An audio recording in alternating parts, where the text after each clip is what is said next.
ಮಗ ಬೆಂಗಳೂರಿಗೆ ಹೋಗಿ ಅದೆಷ್ಟು ಕಷ್ಟಪಟ್ಟು ನಾವು ಏನು ಅಮ್ಮ ಬೆನ್ನು ನೋವು ಸೊಂಟ ನೋವು ಅಂತಿರ್ತಾನೆ. ರಾತ್ರಿ 2 ಗಂಟೆ 3 ಗಂಟೆ ಆದರೂ ನಿದ್ದೆ ಮಾಡಲ್ಲ ಪಾಪ. ಯಾವಾಗ ಅಡುಗೆ ಮಾಡ್ಕೊಂಡು ಊಟ ಮಾಡಿ ತಿಂಡಿ ತಿಂದು ಯಾವ ಟೈಮಲ್ಲಿ ಊಟ ಮಾಡ್ತಾನೋ ತಿಂಡಿ ತಿಂತಾನೋ ಗೊತ್ತಿಲ್ಲ.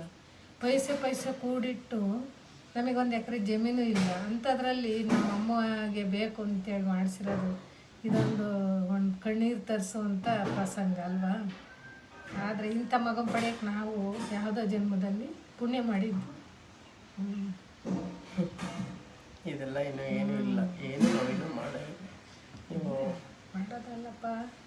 ಅವತ್ತಿನ ಟೈಮ್ ನೆನೆಸ್ಕೊಂಡ್ರೆಲ್ಲ ಎಷ್ಟೆಲ್ಲ ಮಾಡಿದ್ರು. ಆದ್ರೆ ಭಗವಂತ ಇಂಥ ಮಗನ ಕೊಟ್ಟನಿ. ಭಗವಂತ ನೆರಳ ಕಾಪಾಡಿ ಹೋದ ಕಡೆ ಬಂದ ಕಡೆ ಆರೋಗ್ಯ ಭಾಗ್ಯ ಕೊಟ್ಟು ಅಷ್ಟ ಐಶ್ವರ್ಯ ಕೊಟ್ಟು ಕಾಪಾಡಿ. ಇಷ್ಟ ಆಯ್ತಲ್ವಾ ನಿಮಗೆ ಸರ?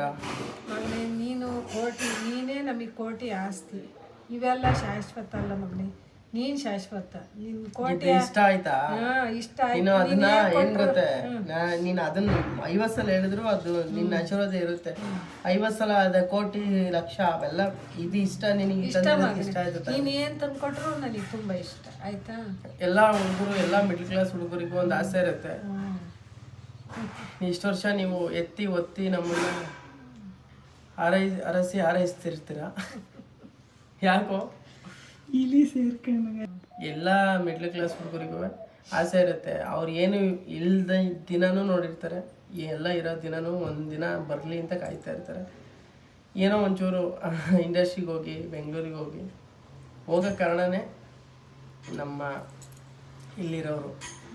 ಹೋದೆ, ಅಲ್ಲೇನೋ ಒಂದು ಕೆಲಸ ಮಾಡಿದೆ, ಜಸ್ಟ್ 2 ನಿಮಿಷದಲ್ಲಿ ಹೇಳ್ಬೋದು. ಅದು ಇವತ್ತೇನೋ ವಿಡಿಯೋ ಮಾಡ್ಕೊಳ್ತಿರ್ಬೋದು, ಬಟ್ ಕಷ್ಟ, ಅದು ಡೇ ನೈಟ್ ಕಷ್ಟಪಟ್ಟು ಮಾಡಿರೋದು.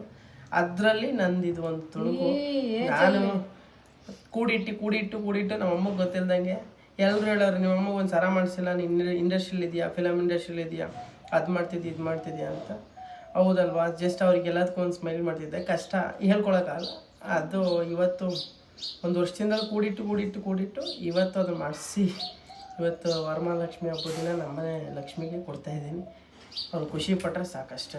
ಆದರೆ ಇವತ್ತಿನ ಹಿಂದು ಮಗ ಗೊತ್ತಿಲ್ದಂಗೆ ಹೋಗಿ ಪೈಸೆ ಕೂಡಿಟ್ಟು ಅದನ್ನು ಮಾಡ್ಸೋಕ್ಕಾಕಿ ಅದನ್ನು ಜೋಪಾನವಾಗಿ ಮಾಡಿ ಹಗಲು ರಾತ್ರಿ ಇಂದಂಗೆ ಕಷ್ಟಪಟ್ಟು ತ್ಯಾಗ ಮಾಡಿರೋ ಜೀವಕ್ಕೆ ಭಗವಂತ ಒಳ್ಳೇದು ಮಾಡಲಿ. ಅವ್ನು ಏನು ಕೊಟ್ಟರು ನನಗೆ ಕೋಟಿನಿ.